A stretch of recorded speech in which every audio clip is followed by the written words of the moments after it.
Welcome to footballgameplan.com, where football makes sense. I'm Memory Hunt, the czar of the playbook, bring you our NFL Week 9 preview between the Minnesota Vikings and the Seattle Seahawks. Now let's take a look at some keys to victory for both teams, starting with the Vikings. The Minnesota Vikings offense has and always will be run through Adrian Peterson, who's doing some outstanding things this year despite coming back from injury. Looks amazing running the football and also catching the football out of the backfield. Very underrated aspect of his game.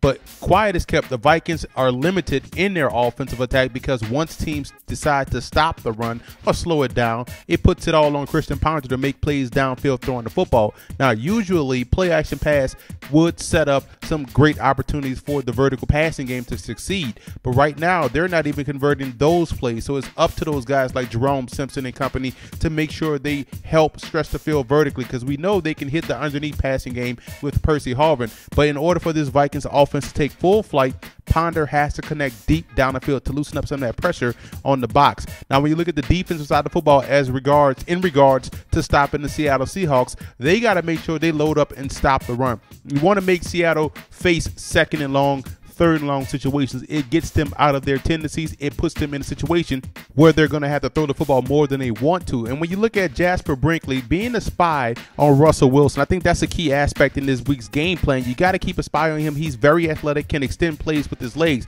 And when you look at the back half, the secondary, they're going to be without Chris Cook. So look for guys like A.J. Jefferson to step up and play a lot more minutes this week, which means he's going to be targeted more probably by that Seahawks passing game. So all in all, the Vikings have to come in on offense, show up their vertical passing game, and on defense, got to make sure they put Seattle in third and long situations.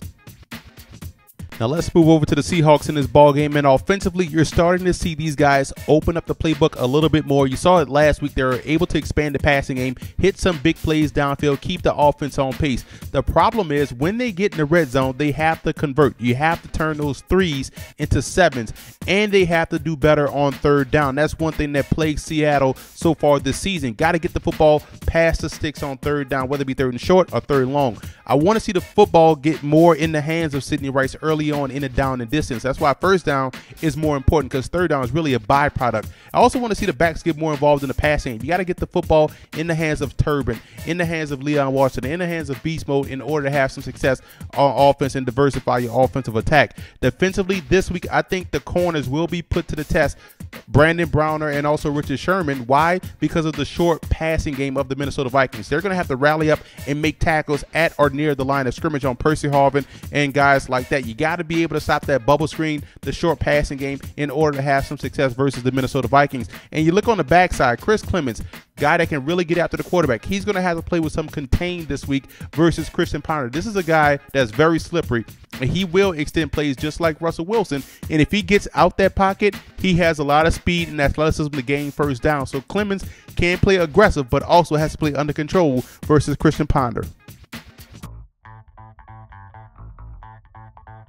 As I mentioned earlier, the vertical passing game is the next factor for the Minnesota Vikings. They have to do a better job of getting teams to respect the deep ball, so that way it loosens up the box and they'll be able to move the football more effectively. And third down offense is key for Seattle. They got to be able to stay on the field and sustain drives. If they do that, then they'll be in better position to put the ball in the end zone.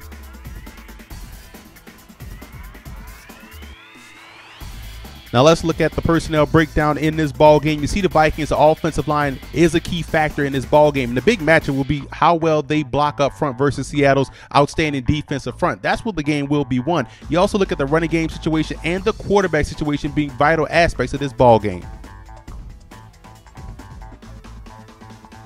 I like Seattle in this ball game. If a team has to make plays in the passing game downfield, I would trust Russell Wilson and those receivers more than I would trust Christian Ponder and their passing attack. And I think both teams will be able to run the football. Both teams will play sound defense, but it will come down to who can make the plays in the passing game. And I think Seattle will be able to do that versus the Vikings. I also want to give a huge shout out to Seahawks fan forums and Viking fan forums for always showing football game plan support.